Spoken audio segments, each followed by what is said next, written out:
Townhouse na walang down payment, napaka-affordable, madaling lipatan, at the same time nasa prime location, and para sa nag-start ng family, check nyo na po ito.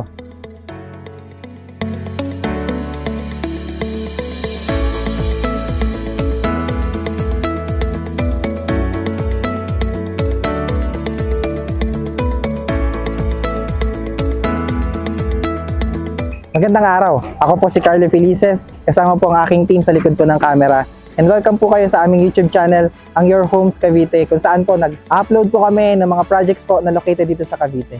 So for today's house tour po, we are going to feature po ang isa po nating napakagandang project na located po dito po sa Naik, Cavite, ang Northdale Estates. Bago po natin simulan ng ating house tour, please make sure to hit subscribe, at the same time, hit na rin po yung notification bell para maging updated po kayo whenever na kami po ay mag-upload ng mga YouTube house tours na kagaya po nito. And at the same time, kami rin po ay nasa Facebook. So please like or follow para kayo po ay maging updated sa aming mga posts. Nandito po tayo ngayon sa Sitio Maname, Barangay San Roque, Naik, Cavite. And ngayon po, i-house tour po natin ang kanilang turnover unit dito po sa Northdale Estate. So, ang lot area po natin dito ay meron po tayong 36 square meter. At the same time, meron po tayong 40 square meter naman po sa ating floor area. Tignan po natin ang unit. So, dito po sa harapan, mapapansin po natin na napakasimple po ng kanilang design ng bahay. And at the same time, meron po silang setback po dito sa harapan na maliit na space. Ito po ay nasa 1.2 meters. And tara, pasokin pa natin ang loob. So pagkapasok po natin sa unit, bubungad po sa atin ang space nila para sa ating living area. Ang ating turnover pala dito ay semi-complete, kaya kung mapapansin nyo, wala lang po siyang tiles, and at the same time, painted na po ang ating mga walls. Ang ceiling lang po natin ay naka-steel deck, pero hindi po ito painted. So ngayon po, mapansin nyo po, dito po sa ating living area, naka-ready na rin po yung mga saksakan yan pag turnover sa atin, and pwede po kayo maglagay dito ng inyong sofa, and dito naman po sa side na to, pwede po kayo maglagay ng inyong TV. So ito po yung side po ninyo na pwede niyo naman din pong paglagyan ng mga cabinet nyo. Usually po kasi sa ilalim ng hagdanan, para hindi po masaya yung space, pwede po natin lagyan ito ng cabinet, katulad po ng nabanggit ko kanina, or yung mga idea po na pwede nyo gawin. So napakalaki pa po ng space na po. Dito naman po sa side po na to, nandito po ang ating dining area, and dito po ang ating kitchen area. Dito po sa countertop po natin, wala po itong tile, and at the same time, meron na rin po tayong stainless na sink.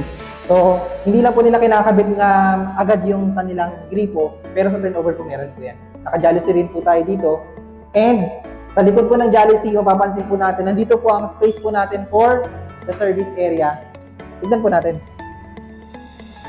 So, ito po, kung mapapansin nyo, siya po ay medyo malaki. So, kung meron po kayong mga idea na pwedeng gawin, pwede nyo pong ilabas po yung inyong kitchen, or else, pwede rin po kayo maglagay dito ng laundry area. So, ito po yung space na mga pwede nyo pong lagyan pa ng design. So, tara, pasakin pa natin ang loob ulit.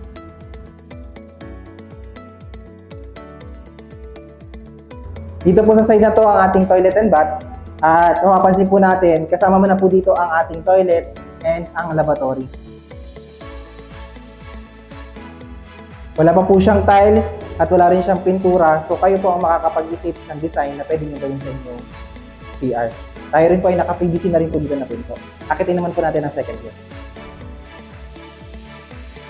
Bago po tayo umakyat sa second floor, meron po tayong isang concrete na step sa hagdan. At the same time, nakabakal na po ito at nakasemento po yung taas po ng ating hagdan. So ito po ay naka-tubular na po. Akitin po natin sa second floor. Pag-akit po natin, bubungad po sa atin ng space na provision for 2 bedroom. Ito po siya.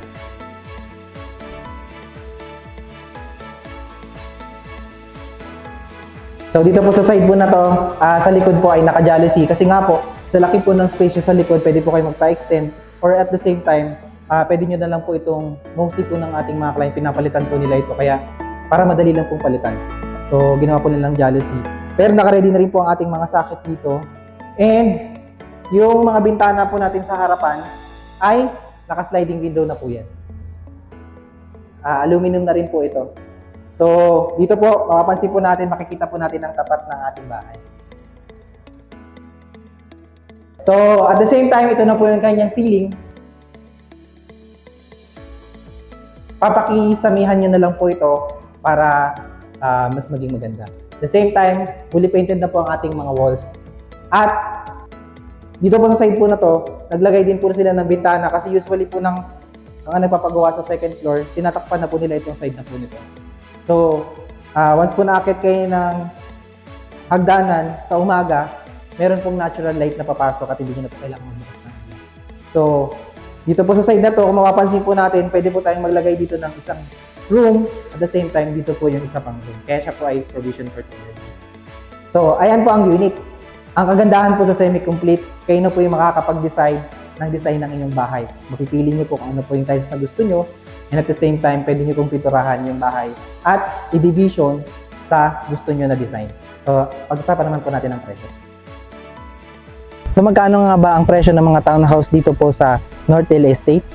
Nag-start po tayo sa typical unit po natin na merong lot area na 36 square meter at floor area na 42 square meter sa price na 1,350,000. Kasama po dito ang reservation fee na 5,000. Pag nilas po natin ang reservation fee, ang net total contract price po natin ay 1,345,000. Wala po itong down payment at wala rin po itong equity.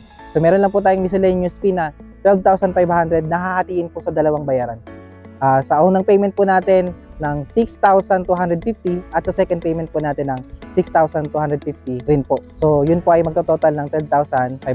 Ang ating monthly amortization po kay Pag-ibig ay 9,677 and at the same time, ang required income po natin dito ay 24,000.